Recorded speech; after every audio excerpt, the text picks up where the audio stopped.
Sure. 2001, the History Channel convened a team of investigators at the National Archives outside Washington, D.C. These experts came to look at top-secret government files, recently declassified decades after the American government began its cover-up of the Roswell incident.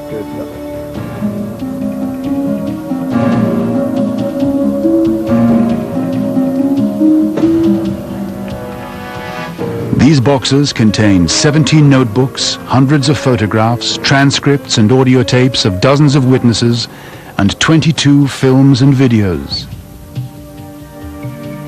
Our experts discovered new evidence of controversy surrounding the handling of the Roswell incident.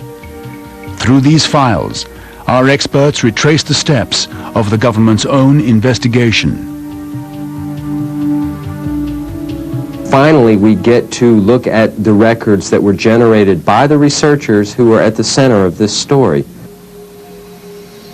Among the files and photographs, researchers were surprised to find a crate containing what government inventories listed as an unidentified metallic object. Even those skeptical of the UFO reports hoped that it might contain something of interest.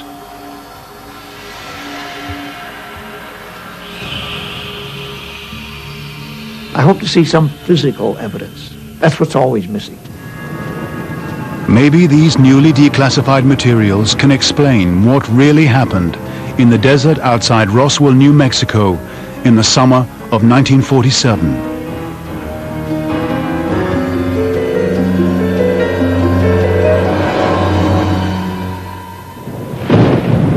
On the 7th of July, a storm swept across the desert outside Roswell. Mac Brazel, a local rancher, went out the next day to inspect his fences for storm damage. He discovered a small pile of debris and took some of it home to show his family. It was clearly made with balsa wood and paper, but also had what looked like purple hieroglyphics on it, and there was an unfamiliar foil-like material that seemed unnaturally resilient. This rancher who retrieved the wreckage initially must have been surprised and shocked by what he found. It simply wasn't like anything else you'd find in the desert at the time. As originally reported back in 1947, Brazel assumed that the debris was associated with operations at nearby Roswell Airfield. He contacted the base, and 2 officers were sent out to retrieve the unidentified materials. And when they brought it back to the base, Colonel Blanchard, who was the commander there, directed that his press guy, Walter Hott, put out a press announcement saying that they had captured a flying saucer. I did that and took it to the local news media, and from there it went around literally the world. The public reaction was immediate and overwhelming. The base switchboard was jammed, and the story was front-page news.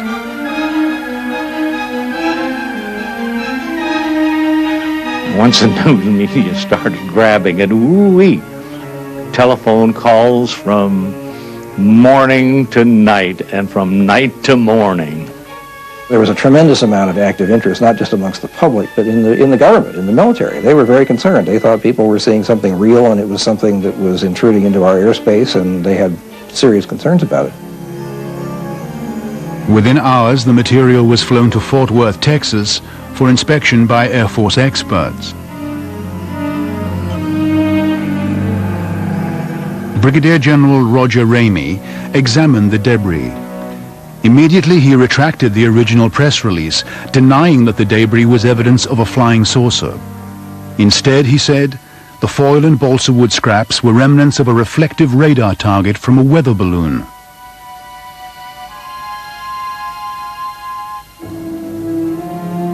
This is where the disagreement over the Roswell incident begins. To some, the misidentification of the debris was a simple mistake, but others weren't buying the Air Force's new improved story. I think that they were trying to cover up materials that they had picked up that were foreign to anything that we were familiar with. Years later, The authenticity of the debris displayed by Ramey became the subject of heated debate in the UFO community. Perhaps the government had substituted something else for the foil and balsa wood debris Mac Brazel had retrieved as part of a cover-up. Oh, it was definitely a cover-up. There's no ifs, ands, or buts about it. There was a cover-up about what happened near Roswell in July of 1947, but it had nothing to do with a crashed flying saucer. In 1947, the year of the first sightings at Roswell, the Cold War was just beginning.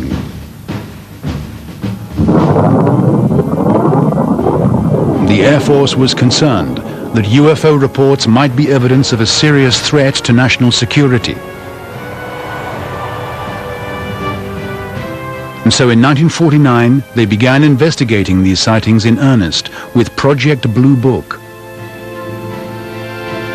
We have also talked to some people who have claimed to have contacted beings from outer space. The primary concern of the Air Force was the potential of a Soviet surprise attack. They were concerned about UFOs, particularly in the 1952 period, by the idea that the Soviets could exploit American belief in flying saucers to hide preparations for a strike on the United States. Project Blue Book wasn't the only U.S. investigation into UFOs conducted during the 1950s. The CIA did its own research and eventually concluded that there was no actual threat involved. But instead of going public, the CIA used reports of UFO sightings to deliberately mislead and confuse Americans in an effort to protect the U-2 spy plane.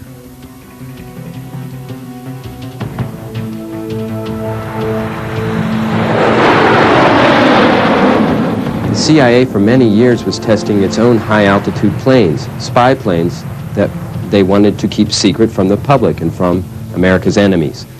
In the process, they collaborated with the Air Force in misleading the American public about sightings of strange craft. The CIA tried to deflect interest from the U-2s by encouraging the public to think of them as unidentified flying objects. When a U-2 was spotted, the CIA claimed that they were UFOs. UFOs that they then explained away as optical illusions caused by natural phenomena.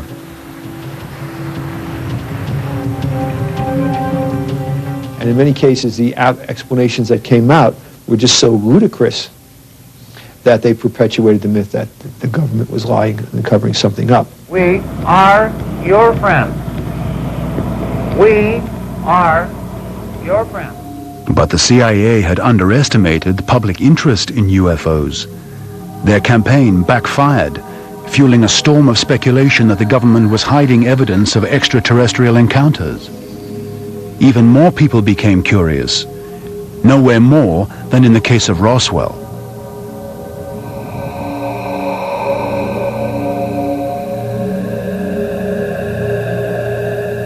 The military shot itself in the foot about Roswell by coming forward with this misleading cover story initially, and because it was not forthcoming with the public filled in the blanks on its own.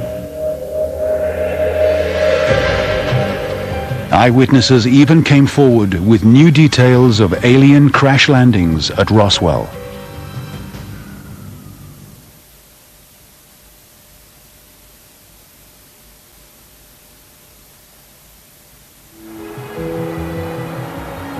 Modern-day Roswell, New Mexico is synonymous with the UFO phenomenon. For the U.S. Air Force, it's a PR nightmare that has bred suspicion and mistrust. Some believe that the government withheld actual physical evidence of an alien landing at Roswell, evidence that ufologists hope to find in the recently declassified files.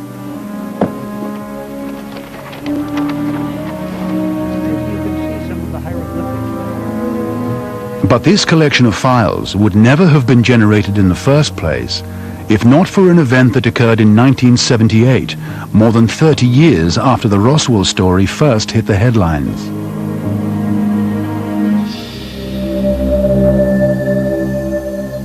In 1978, Jesse Marceau, one of the officers who recovered the debris from Mac Brazel's ranch, went public for the first time with a new version of the facts. According to the original 1947 reports, the debris he found on Brazils was nothing more than a handful of balsa wood, plastic and foil. But in Marcel's new story, he claimed that the debris blanketed an area 3/4 of a mile long and several hundred feet wide, contradicting the Air Force explanation that the debris was from a downed weather balloon. Instead, he speculated that it could have been evidence of an alien crash landing.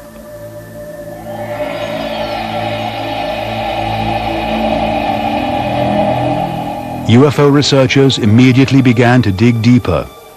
They descended on Roswell and tracked down many of the principal players and their friends and relatives.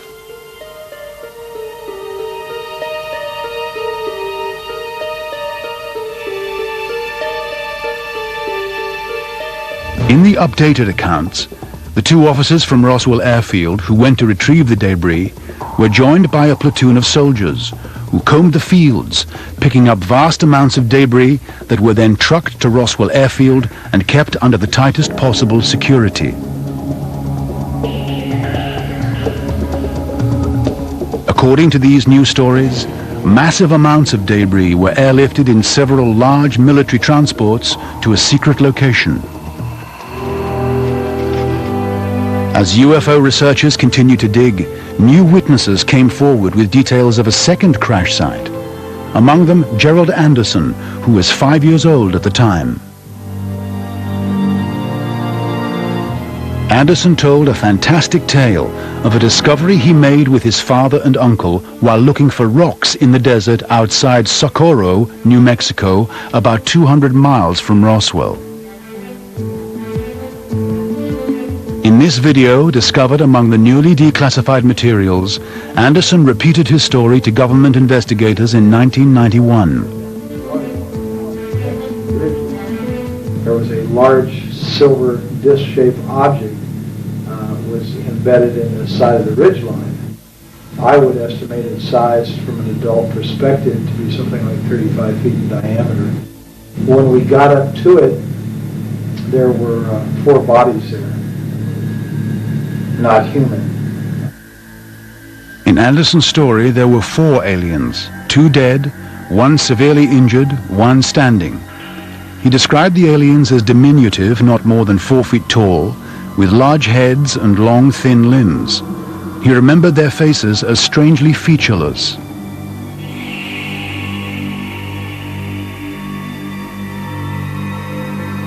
Then came an even more stunning revelation from Glenn Dennis.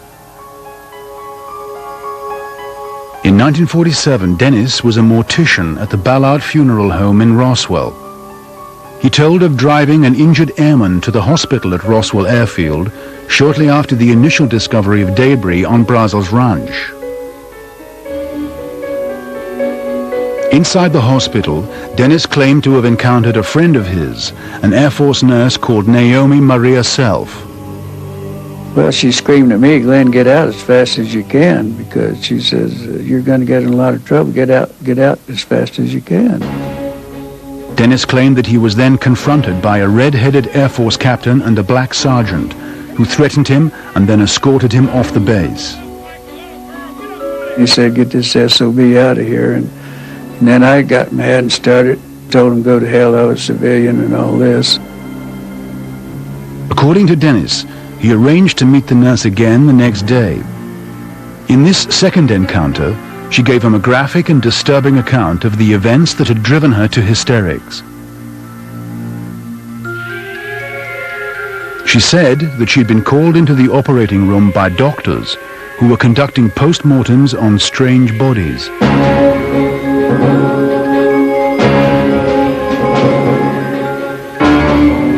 They only had two orifices for the nostrils here, and the mouth was only like 1 inch. No teeth, no tongue. As the nurse described it, the bodies were burnt and mutilated, clearly crash victims, and they gave off an overpowering odor that eventually forced doctors to abandon work. She was evidently very traumatized. She drew a little picture, apparently, of the the body that she had seen, and immediately destroyed it, and kept looking over her shoulder as if people were listening, which they well might have been. And then he tried to get back in touch with her soon after that, and she was gone, shipped out. These new eyewitness accounts fired the public imagination as never before. Books, film, and TV programs fanned the flames. The Air Force was inundated with questions about the events at Roswell.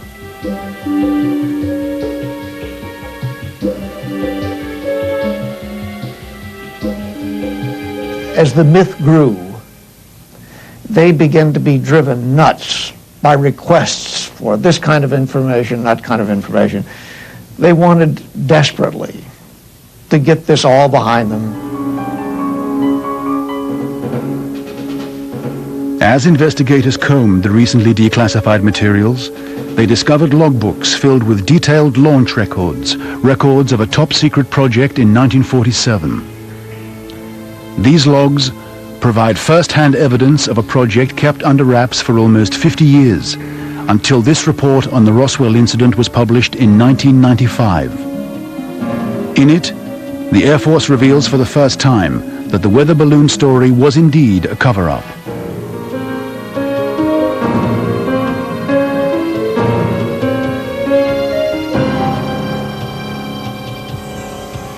According to this 1995 government report, the debris did include remnants of radar targets and balloon fabric, but not from an ordinary weather balloon. It turns out that what this debris was from a highly classified project called Mogul. Project Mogul was this top-secret experiment, an attempt to monitor Soviet nuclear tests with microphones, listening devices, hoisted high into the air by balloons. Formerly classified government films show that unlike smaller weather balloons, Project Mogul involved several large balloons strung together, forming a long train that could stretch up to 650 feet. The Mogul balloon was as tall as the Washington Monument. It was 20-some rubber weather balloons. You had 3 to 5 of the radar reflectors. You had ballast canisters. You had the sonobuoy for detecting signals. So this was the biggest man-made object in New Mexico at the time. According to the government's original report, what Mac Brazel found on his land was the remnants of one of these Mogul balloons.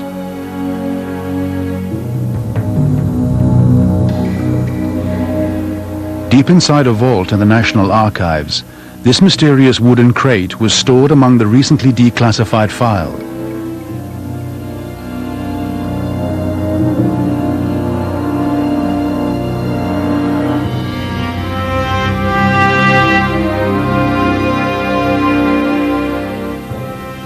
We can now see for ourselves the balsa and paper construction and the shiny foil-like material that mystified so many eyewitnesses when General Ramey first showed it in 1947.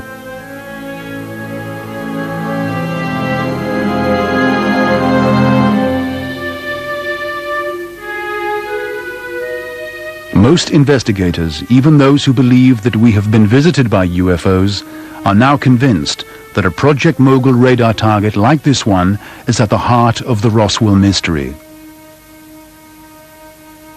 When you read and listen to the descriptions by the witnesses, the people who actually saw this material, the people who actually handled this material, the parallels between what they describe and what we know was being flown on Project Mogul are effectively one for one. Others, however, still doubt that the Air Force has revealed everything. They put together this report as well. We found out it was this Project Mogul balloon, and Mogul was highly classified, and that's the end of the story. But it really isn't the end of the story, because they didn't deal with all of the facts. They dealt only with the facts that they thought were consistent with their theory of Project Mogul. By revealing the details of Project Mogul in their 1995 report, the Air Force had hoped to close the book on the Roswell case. Instead, they raised even more questions about what really happened in the desert in the summer of 1947, and what other secrets the government might still be hiding.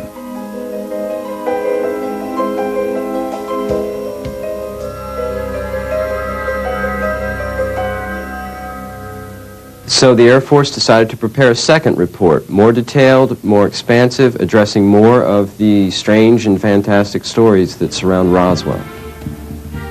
The second government report was a boon for both UFO investigators and national security specialists.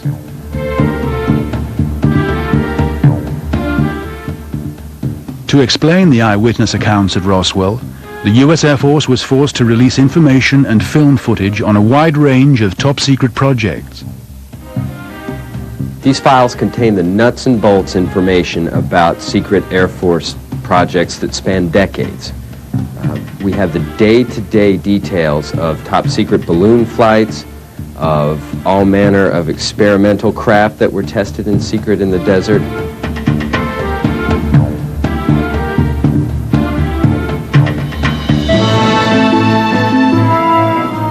The bulk of the Second Air Force report was devoted to Operation High Dive, a secret project carried out during the 1950s.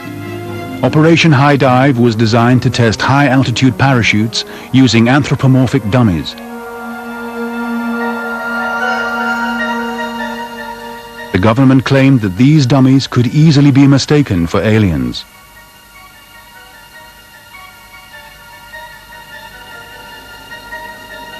They pointed out the similarities, the strange lifeless expressions, the lack of prominent facial features, shiny pallid skin, and the one-piece jumpsuits. And of course these dummies, while they're human-like, that's just exactly it. They're human-like. They're not quite human. They're very peculiar looking in some regard. I think that these dummies, while they resemble a human form, also look unearthly. Naturally, if you'd have seen one of these dummies coming down in the desert, on a parachute or otherwise, and if you're a civilian who's heard some stories about strange aircraft and aliens and the like, you might draw the conclusion that aliens had landed in your desert. In addition to Operation High Dive, the Second Air Force report revealed other top-secret high-altitude experiments carried out during the 40s, 50s, and 60s. Massive balloon trains carried scientific payloads of up to 15,000 pounds to altitudes as high as 170,000 feet, more than 32 miles above the Earth's surface.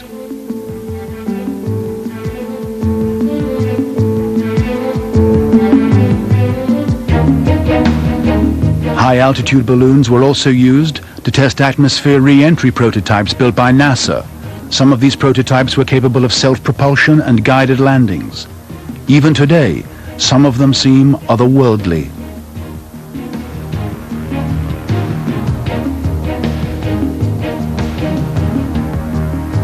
In the 1940s and even into the 1950s, most people knew about airplanes from newsreels of movie stars getting onto DC-3s. They had a very clear idea of how big an airplane was, that it had big wings, that it had propellers. And that was their frame of reference for what an aircraft, a flying machine, should look like. Something round was truly out of this world. A balloon floating at 100,000 feet, it's a huge object. It's potentially several hundred feet in diameter. The balloons can also seem to hover, and then if they're caught by a high-altitude jet stream, suddenly take off at 100 or more miles an hour. So you had a very exotic-looking object which was dish-shaped, behaving in a manner that a conventional airplane couldn't. So of course they will be reported as flying saucers. The Air Force's second report offered some plausible explanations for many elements of eyewitness accounts at Roswell.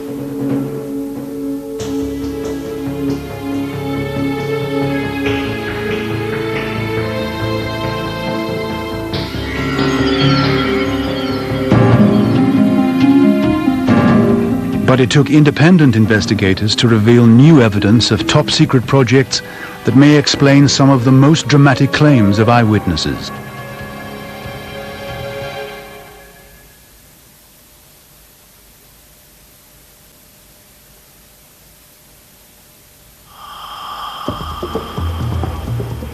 In the weeks after the government files on the infamous Roswell incident were declassified, The History Channel's experts examined the contents of the 11 boxes of files, films, and photographs, looking for evidence that might help explain the many fantastic claims made about alien crash landings at Roswell in the summer of 1947.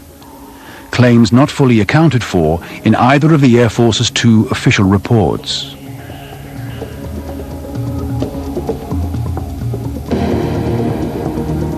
Shall we try another one from the bottom shelf? But in their search for answers, our investigators discovered new mysteries. There are a few items in these files that are hard to explain. There is, for example, a lengthy court-martial record dating from the 1950s. These 300 pages of court transcripts tell of an affair between a doctor and a nurse assigned to the Roswell Airfield Hospital. In the transcript, the nurse was described as having a highly suggestible, hysterical personality. Maybe this was the nurse that Glenn Dennis claimed to have encountered, who described alien postmortems at the hospital in Roswell. Elements of the two stories seemed to match, but there was an overriding discrepancy. The trial happened in 1956, almost 9 years after Dennis claimed to have had his encounter. The identity of this nurse is one of the most persistent mysteries in the Roswell case. Personal records have no listing of a nurse by the name of Naomi Maria Self ever being assigned to the hospital at Roswell in 1947 or any other time.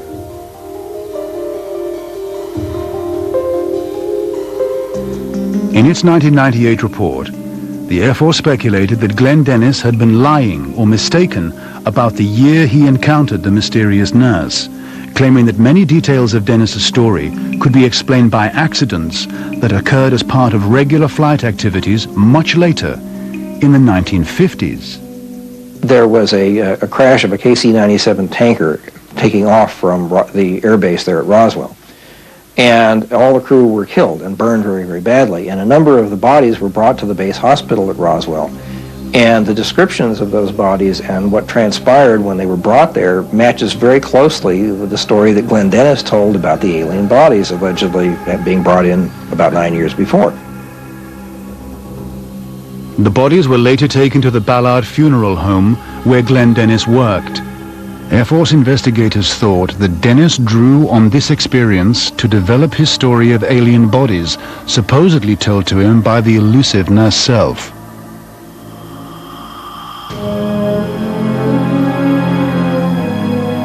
According to the Air Force, other details of Dennis's story could be explained by a second accident involving one of the Air Force's first manned high-altitude balloon experiments, Project Excelsior.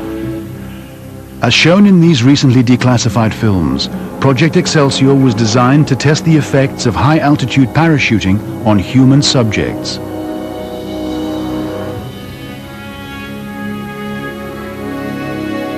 Excelsior test pilots were taken to the very edge of space in open gondolas, where they fell to Earth from 100,000 feet up.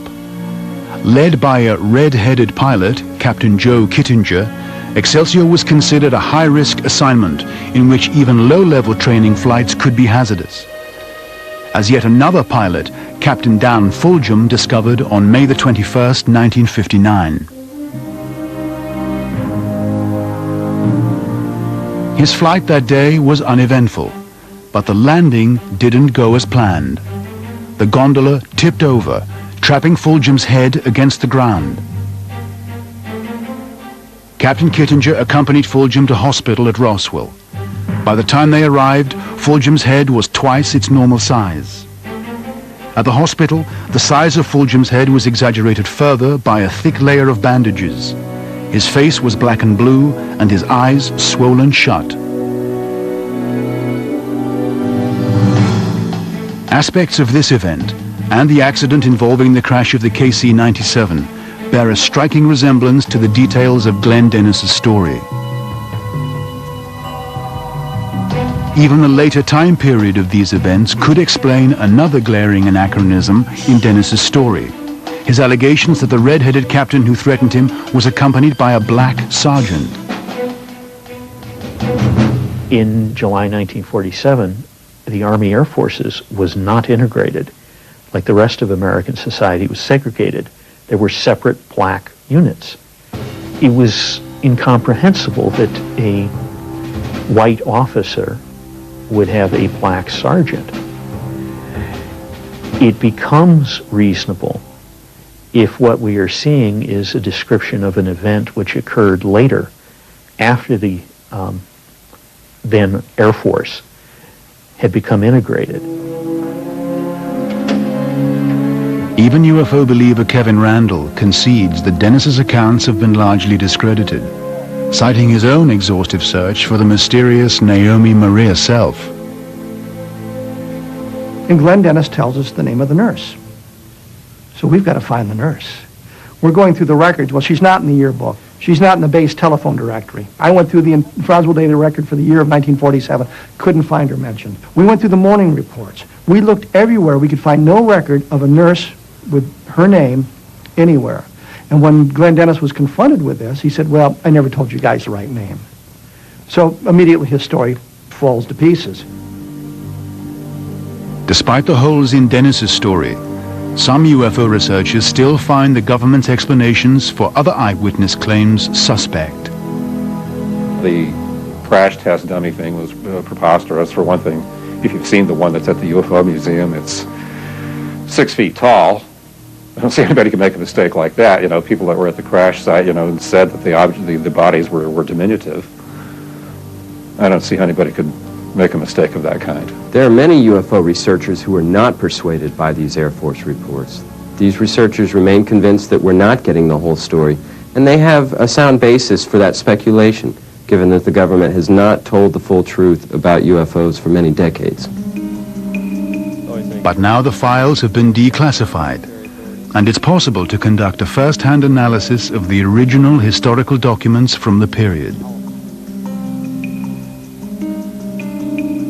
Jim Wilson has carefully examined these primary sources, documents that represent the cold, hard facts of the day-to-day events at Roswell, looking for evidence of the massive recovery effort of an alien spacecraft or the telltale signs of a cover-up.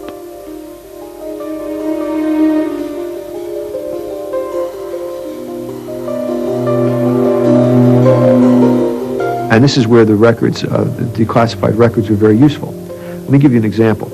If you live in a town where there had once been a great mill fire, for example, and it was a local legend, you could go to the records of, say, the fire company on that particular day, or the police department, and you could see noted in the logbooks and the police blotters, so many additional police called in, so many police dispatched.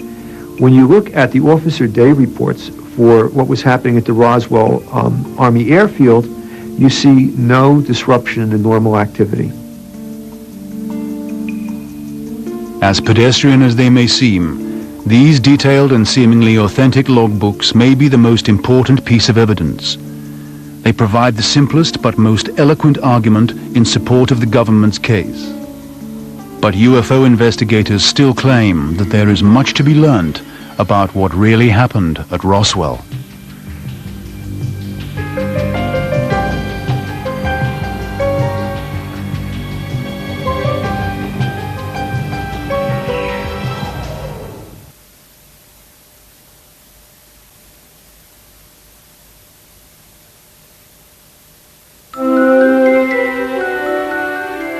In its 1998 report, the Air Force cited a number of top-secret government projects as possible explanations for UFO sightings at Roswell, hoping to close the case. The Air Force report, Roswell case closed, is probably a premature use of that term.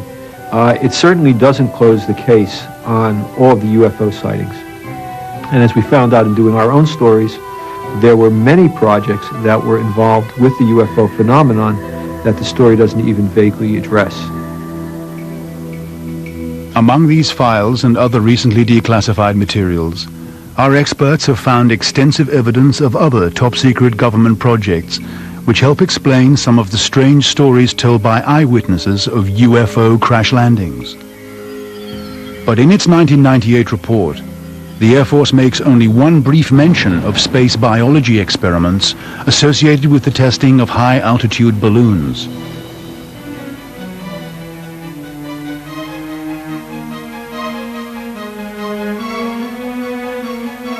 But a thorough examination of the government's files reveals that experiments with live animals were an integral part of many test programs.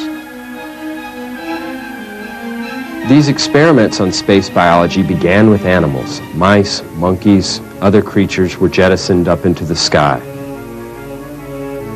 These experiments were documented to show the effects on animal subjects of cosmic radiation, changes in gravity forces, and the unthinkable trauma caused by a high-speed return to Earth. This was very risky business because what goes up must come down.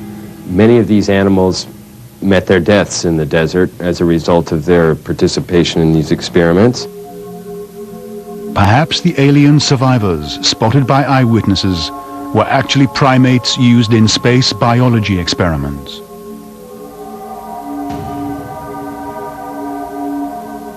Just imagine being a civilian traveling through the desert and coming upon a crashed ship of some kind with dead animals inside it, or monkeys in spacesuits. What would you think?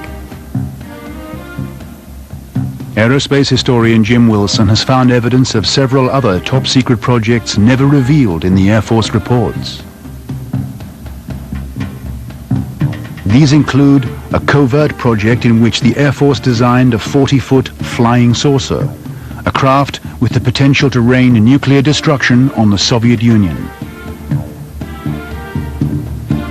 Manned by a crew of 4 and nuclear-powered, the lenticular re-entry vehicle was designed to be launched by rocket and maintained in orbit 300 miles above the Earth's surface.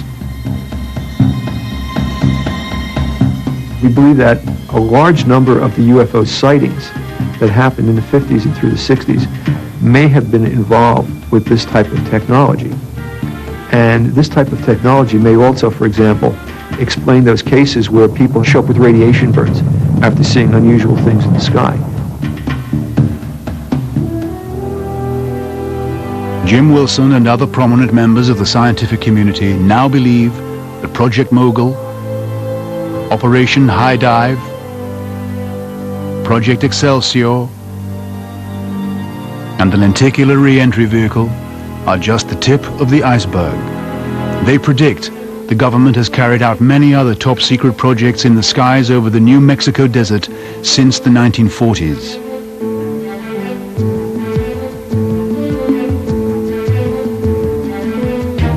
So, while the government may still be involved in a cover-up, it's a cover-up that has nothing to do with aliens and more to do with military secrecy.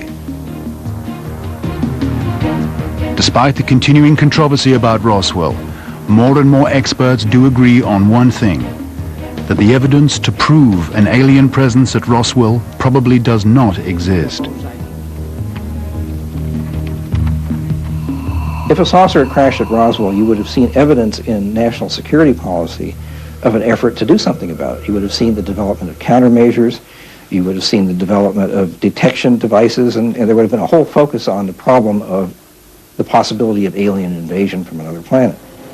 Didn't see it. You saw all kinds of reactions in terms of billions of dollars and all sorts of people to earthly threats, and not a thing to do with anything possibly from another planet. After years of research, 2 massive government reports, and the testimony of hundreds of witnesses documented in these 11 boxes, there is still no tangible evidence of an alien crash landing at Roswell. But that lack of concrete evidence may never convince the UFO true believers. The fundamental problem that the government has always had with the Roswell incident is that it has to prove a negative. It has to prove it doesn't have a flying saucer. And how do you prove you don't have something? You cannot disprove something, particularly when belief in the existence of the Roswell crash is so attractive. Hundreds of thousands of people visit Roswell each year. Glenn Dennis and Walter Holt, two of the principal players in the Roswell story, are co-owners of the UFO International Research Center, one of the town's biggest tourist attractions. And the town itself has been transformed by public interest in UFOs. What was once a sleepy farming community is now a thriving city of 50,000. Roswell is like a circus. If you go to the circus or if you go to a sideshow, it's fun. But if you believe it, then you've made a big mistake. So it's kind of like wink, wink, this is fun. Wouldn't it be great if it was real? But unfortunately, there are a lot of people who are saying not wink, wink, but they're saying this is real, and we really did have alien beings from another planet crash here back in 1947. Regardless of what experts and investigators say about Roswell, more than 50 years after Mac Brazel found that debris in the desert, public interest in the case continues. I can't imagine that Roswell will be a case closed for the UFO community. Not after this Air Force report, not after any government report. And more than 50 years after the first sightings, 1/4 of all inquiries received by the Air Force Public Information Office still relate to what happens in the desert skies over Roswell. It's a dream come true to discover the answer to the ultimate question: are we alone? And are we the only intelligent being in all this vast universe? If aliens are crashed at Roswell, it is one of the most important events in human history. Suddenly, we know we're not alone in the universe. Roswell is a case that will never die, I think. I think that the mythology of Roswell, the legend of Roswell, has taken on a life of its own, and it's bigger and stronger than the reality.